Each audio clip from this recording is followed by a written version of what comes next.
La Bible est explicite sur la venue de l'Antéchrist sur terre et sur le grand pouvoir qu'il exercera sur toutes les nations.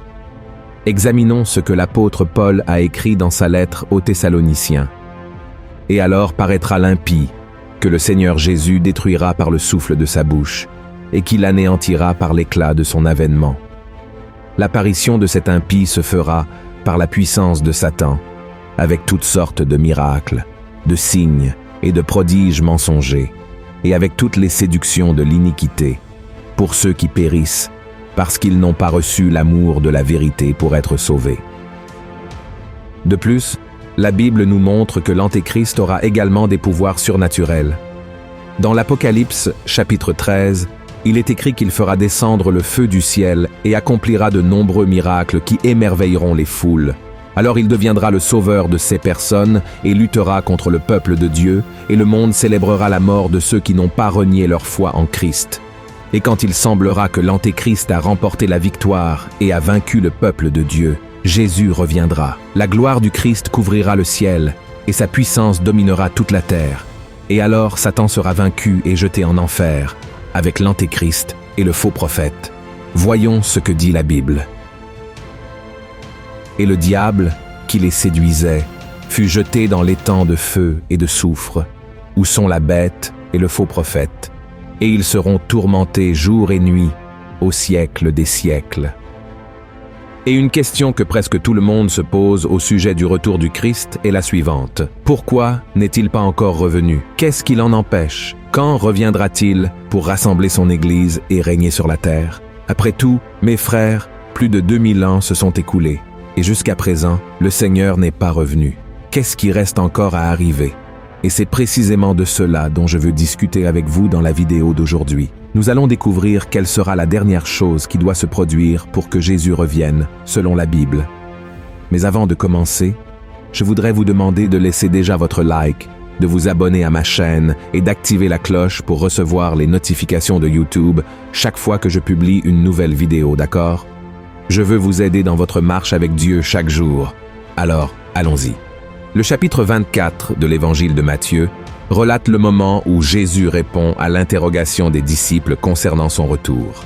Ils voulèrent savoir comment et quand cela se produirait, et voyez ce que le Seigneur a dit. « Prenez garde que personne ne vous séduise, car plusieurs viendront sous mon nom disant « C'est moi qui suis le Christ ». Et ils séduiront beaucoup de gens. Vous entendrez parler de guerres et de bruits de guerre. Gardez-vous d'être troublés, car il faut que ces choses arrivent. Mais ce ne sera pas encore la fin. Une nation s'élèvera contre une nation, et un royaume contre un royaume. Et il y aura, en divers lieux, des famines et des tremblements de terre. Tout cela ne sera que le commencement des douleurs. Alors on vous livrera au tourment, et l'on vous fera mourir. Et vous serez haïs de toutes les nations, à cause de mon nom. Regardez cela, frères et sœurs. Jésus voulait bien expliquer aux disciples ce qui devait arriver dans le monde avant son retour. Et selon lui, la première chose qui devait arriver était les guerres, et les royaumes se levant les uns contre les autres, et les nations se levant les unes contre les autres. Si nous examinons bien l'histoire du monde, nous verrons que cela s'est déjà produit.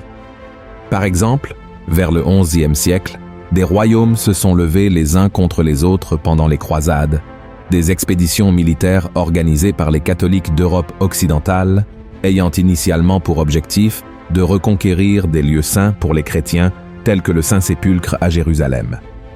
Cette région était un lieu de pèlerinage pour les catholiques, mais les croisades ont été compliquées après que les peuples islamiques ont conquis cette région. Les croisades étaient également une lutte entre chrétiens et musulmans, entraînant la mort de centaines de milliers de personnes.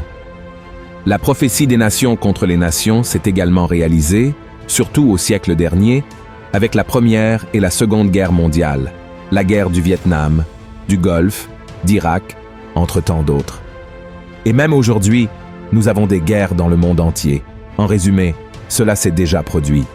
Le deuxième point de la prophétie de Jésus qui attire beaucoup notre attention se trouve au verset 9 de Matthieu, chapitre 24, où le Seigneur a déclaré que les chrétiens seraient persécutés et tués, haïs par toutes les nations à cause de son nom. Et réfléchissez bien, frères et sœurs, cela s'est également réalisé. Cela s'est réalisé avec les disciples qui ont été tués à cause de Christ. Et cela se réalise aujourd'hui avec des croyants torturés et tués à cause de leur foi dans divers pays du monde. De plus, nous, chrétiens, avons été victimes de haine de ceux qui pensent différemment de nous. Nous sommes haïs et jugés par une société dominée par le malin qui ne respecte pas la parole du Seigneur. Le troisième point prophétique de Jésus, concernant son retour, se trouve dans la suite du texte de Matthieu 24. Il a dit « Ce qui suit. Alors aussi, plusieurs succomberont, et ils se trahiront, se haïront les uns les autres. Plusieurs faux prophètes s'élèveront, et ils séduiront beaucoup de gens. Et parce que l'iniquité se sera accrue, la charité du plus grand nombre se refroidira. Et cela, frères et sœurs, nous le voyons aussi aujourd'hui avec combien de personnes que vous connaissez ont abandonné leur foi. J'en connais plusieurs, malheureusement.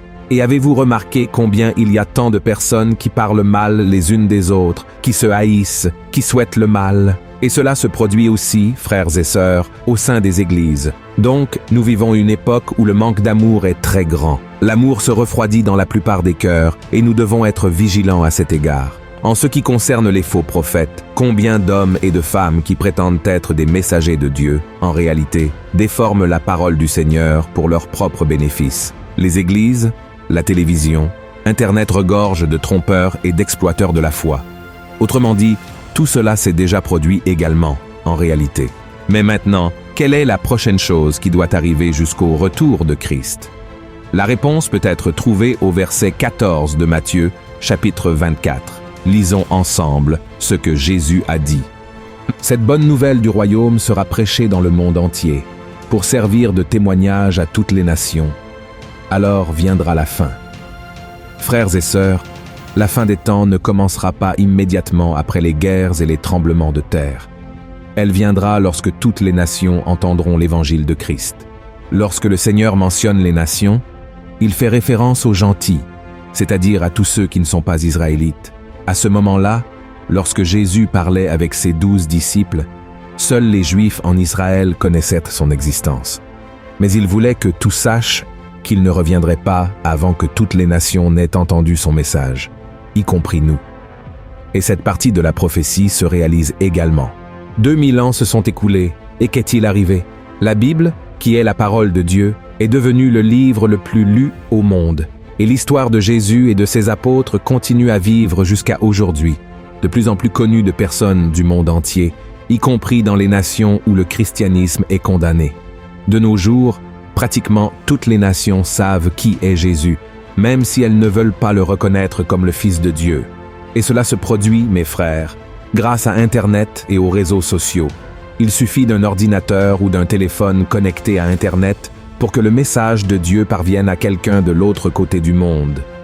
Et c'est merveilleux, car de plus en plus de personnes reconnaissent Jésus comme le Seigneur de leur vie. Alors, mon cher frère et ma chère sœur, soyez très attentifs à tout ce qui se passe. Si vous regardez cette vidéo maintenant, sachez que ce n'est pas une coïncidence. L'Évangile atteint le monde entier, et vous devez rester connectés au Seigneur. Soyez très vigilants, car la prophétie se réalise. Amen. Je sais que cela peut sembler que Jésus tarde à revenir, mais il y a une raison à cela. C'est que Dieu, à cause de son amour, de sa miséricorde, veut que le plus grand nombre de personnes se repentent de leurs péchés et croient en son Fils pour être sauvés. Alors, ne soyez pas comme ceux qui se moquent et qui vivent comme si Jésus ne devait jamais revenir. Au contraire, attendez le Seigneur avec joie et marchez dans ses voies chaque jour. Amen. Et juste pour conclure, je veux lire avec vous un passage qui se trouve dans 2 Pierre, chapitre 3, qui dit ainsi « Sachant avant tout que, dans les derniers jours, il viendra des moqueurs avec leurs railleries, marchant selon leur propre convoitise, et disant « Où est la promesse de son avènement ?» Car depuis que les pères sont morts, tout demeure comme dès le commencement de la création.